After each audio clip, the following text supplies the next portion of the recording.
Fahrenheit 666 ingin menjelaskan salah satu tokoh sejarah intelektual Minangkabau, di mana saya di sini mengambil tokoh Abdul Halim.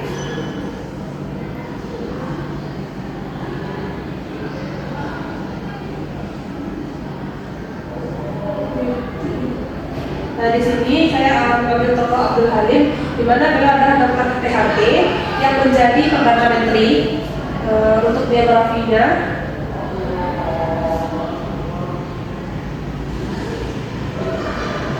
nah di sini Abdul Halim dilahirkan di Bandung Lampung Agam pada tanggal 27 Desember 1911 dan wafat di Jakarta tanggal 4 Juli 1987. Nah, ayah beliau bernama Ahmad Sultan Maputo dan ibunya bernama Darama. Pada usia 7 tahun, Abdullah sepupu dari ibunya yang saat itu adalah pemimpin Nestafet Petroleum Bersambiji atau BPN, itu jika bakal Pertamina sekarang, membawa Halim ke Jakarta untuk mendapatkan pendidikan yang lebih layak.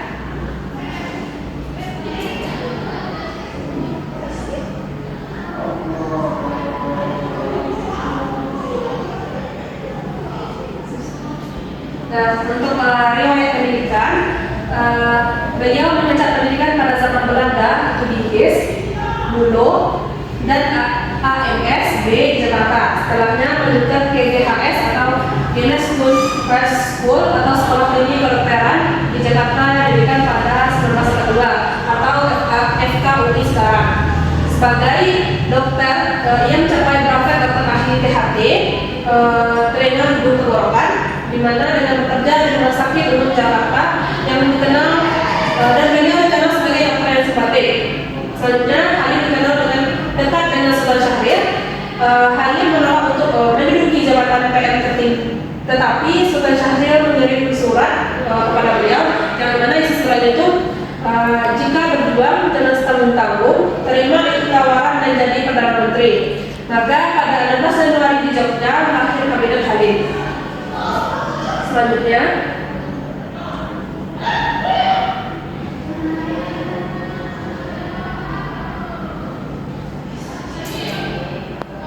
masa perjuangan 1945, di mana sejak proklamasi 1945 ia duduk sebagai wakil ketua BKKNIP bersama Asad yang menjabat Ketua BPKNIP, Badan Pekerja atau BP, yang beranggotakan 24 orang adalah badan pelaksana yang melakukan pekerjaan sehari-hari dari Komite Nasional Indonesia Pusat yang beranggotakan 137 orang. Pada tahun 1998, Halim membentuk Pemerintahan Darurat Republik Indonesia atau PDRI di Sumatera Barat. Pada masa revolusi fisik yaitu 1945 sampai 1949, ia tidak pernah melakukan praktik dokter. Selain sebagai politisi, Halim juga mempunyai hobi memelihara mobil kesayangannya, sehingga oleh kawan-kawannya ia dijuluki sebagai dokter mobil alias dokter mobil. Selanjutnya, masa RI dan setelah RIS 1990, mana pada masa Republik Indonesia Serikat ia dipercaya sebagai Perdana Menteri, di mana Mr. Asad sebagai aktif presiden setelah melepaskan jabatan sebagai Menteri Pertahanan atau interim di Kabinet Wazir. Abdul Halim kembali menekuni bidangnya sebagai dokter dan menjabat direktur di Rumah Sakit Cipto Mangunkusumo, Jakarta 1991 sampai 1991. Abdul Halim terakhir menjabat sebagai Direktur Jenderal Rumah Sakit dan meninggal di Jakarta.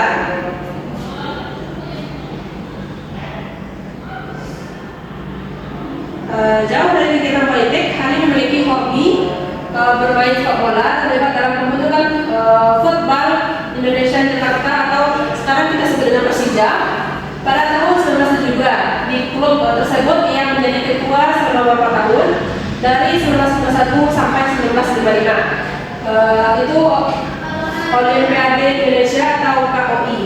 Halim diangkat sebagai ketua Kelada Foundation yang membangun Stadion Ikada di Jakarta. Pada tahun 1992 ia memimpin kontingen Indonesia pertama dalam Olimpiade Helsinki.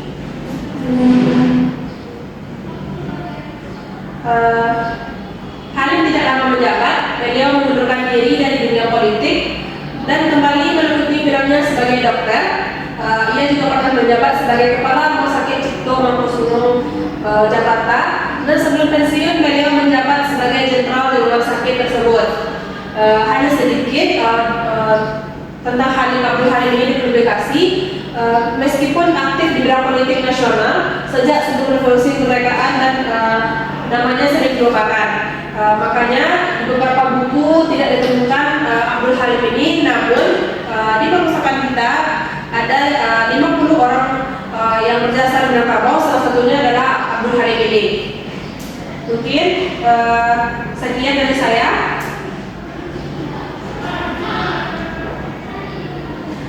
Assalamualaikum warahmatullahi wabarakatuh.